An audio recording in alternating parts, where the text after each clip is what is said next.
As we all know that the release of Z2 Extreme is on the horizon. It is very exciting for the handhelds of the future as Z2 Extreme will power the next-gen handheld devices. Today, I will be dissecting the heart of the next generation, the AMD Ryzen Z2 Extreme processor. How does it stack up against the current king, the Z1 Extreme? And what can we expect from its performance in the most demanding titles? The Ryzen Z2 Extreme is a Strix point family processor. Thanks to recent leaks, we know that it will feature 8 cores and 16 threads. And rumor has it, it will have a Radeon 890M iGPU. The Z1 Extreme, on the other hand, features 8 cores and 16 threads and a Radeon 780M iGPU. Now, you might be wondering, Z2 Extreme hasn't been released. How would we know about its performance? Well, we are lucky that the Z2 Extreme will be a tuned version of HX370, specifically for the handheld market. HX370 features 12 cores, 24 threads, and a Radeon 890M iGPU. HX370 has been already featured in different handhelds. Both processors share architectural similarities, giving us a good reference point for the potential of the Z2 Extreme, as the HX370 is very close to the Z2 Extreme, so we will look how HX370 stacks up against the Z1 Extreme and what kind of performance can be expected. Going forward, I do not expect any generational leap, so let's find today what kind of performance gains we can expect from the Z2 Extreme of tomorrow. Let's get right into the games. All games are tested at 1080p, 30W TDP, low settings, TAA native, and FSR disabled. I did this as I did not want to check the performance of hardware mixed with the support of FSR, but only the hardware performance. The future is bringing titles which include ray tracing, so I really wanted to push the boundaries. During testing, Forza and Doom are 2 games where I used a dynamic resolution, as the experience otherwise was not great. For Forza, I also left the settings on auto preset. I also tested the APU's performance on all the titles. I tested the 25W and 70W performance to see how well the Z2 Extreme will perform at a lower TDP. And I have some good news for you. First on the list is Forza Motorsport. At 30W TDP and 1080p, HX370 performed good for a handheld. After running the benchmark, I saw an average of 44 frames per second, which is good for a handheld. But once I ran the Z1 Extreme benchmark, I was left a bit underwhelmed by the 890M GPU. Z1 Extreme managed a commendable 40 FPS, making it only 10% slower than its next-gen counterpart. Again, the game used dynamic resolution but no FSR. I wanted to see at least a 20% gain, but let's see how it further pans out. Next, I played Doom: The Dark Ages. The game has just been released and it pushes the handhelds to their limits. Doom features ray tracing, so I didn't know what to expect. Both handhelds are running at 30W TDP and 1080p resolution with everything set to low.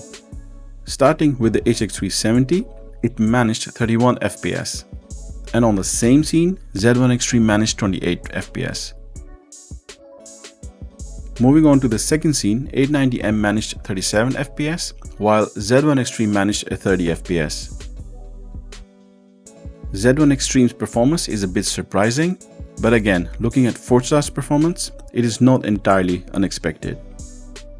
Doom is about 15% faster on the HX370 than the Z1 Extreme. Last from the graphic-intense titles, Indiana Jones and the Great Circle. Ray tracing is again enabled in this game. The game is set to 1080p resolution, graphics set to low, and dynamic resolution set to off. 890M achieved 41 frames per second and Z1 Extreme 37. The second scene also saw a 4 FPS difference between these two chipsets. Moving on to the third scene, HX370 achieved 39 frames per second, while the Z1 Extreme managed a 33 FPS. In the last scene, 890M got 45 FPS and the Z1 Extreme was a bit behind with 37 FPS. On average, HX 370 is about 13% faster than the Z1 Extreme. Moving on to older titles, I ran Ghostrunner 2 on both devices. Ghostrunner 2 is Steam Deck verified, so the performance should be okay for both GPUs. That's why I tested the game at 25 watt instead of 30 watt. I also want to see how the performance difference translates from 30 watt to 25 watt. After testing, I found that 890M managed a 5 to 6 FPS lead, putting it about 10% faster ahead of the Z1 Extreme. I was expecting more performance difference though, as this is an older title, but I only saw a 10% difference. Finally, God of War Ragnarok. It is one of my personal favorites. I tested God of War at 25 watt, 17 watt and 15 watt. I wanted to see how much difference does the TDP make. Let's start with 25 watt. At 25 watt, HX 370 and Z1 Extreme saw a difference of mere 3 FPS, which is about less than 10%. Moving on to the second scene, Z1 Extreme managed 40 frames per second while the HX 370 took the lead by 49 FPS. Here 890M is about 18% faster than 780M. However, once there were effects on the screen, this lead went all the way down to 9%. In the next scene again, 890M managed a 20% lead over the 780M. HX 370 is roughly 15% faster than the Z1 Extreme in God of War. I also wanted to see how good the future looks at 17 watt and 15 watt TDP, so I tested that here too. It took me by a surprise. As you can see, you get the same performance at 17 watt on the HX 370 as you do on the Z1 Extreme with the TDP set to 25 watt. Sometimes it even exceeds. It kept a lead of 3 to 4 frames per second most of the time. Setting the TDP to 15 watt, the HX 370 still managed to surpass the 25 watt performance of the Z1 Extreme.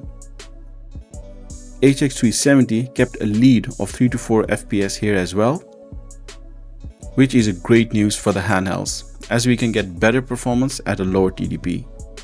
We have now looked at the performance numbers of the HX 370 with Radeon 890M. So what does this mean for the Z2 Extreme? As Z2 Extreme is going to be closely related to the HX 370, we can expect to see similar performance numbers. It's clear that 890M is a step up, but not the performance leap that I was hoping for, which is a bit disappointing, but then again, I understand that there was never going to be a generational leap. After testing these games, it's safe to say that Z2 Extreme will be 10 to 20% faster than the Z1 Extreme, depending on the game of course. Looking at the history of GPUs, this has been the case. Performance jumps are there, but nothing revolutionary. One thing that might push the next-gen handhelds a bit further is the memory. The next-gen handhelds will have a higher TDP and memory speeds, so that might contribute to extra FPS. But for that, we have to wait. I'm still happy to see that handhelds are getting more powerful and capable, as AAA games aren't going to make things easier for these tiny devices. Games are getting more demanding and capable hardware is required to enjoy these games. Whether Z2 Extreme would be a proper Z1 replacement, we will find that upon its release. In the coming months, Z1 devices will also become cheaper, and to be honest, I expect the next-gen handhelds to have a higher price tag. Only time will tell if this price difference would make any sense. We have to wait for that, but luckily not for long, as the next-gen handhelds will be released this year. Do you agree with all this? Do let me know in the comments and don't forget to subscribe.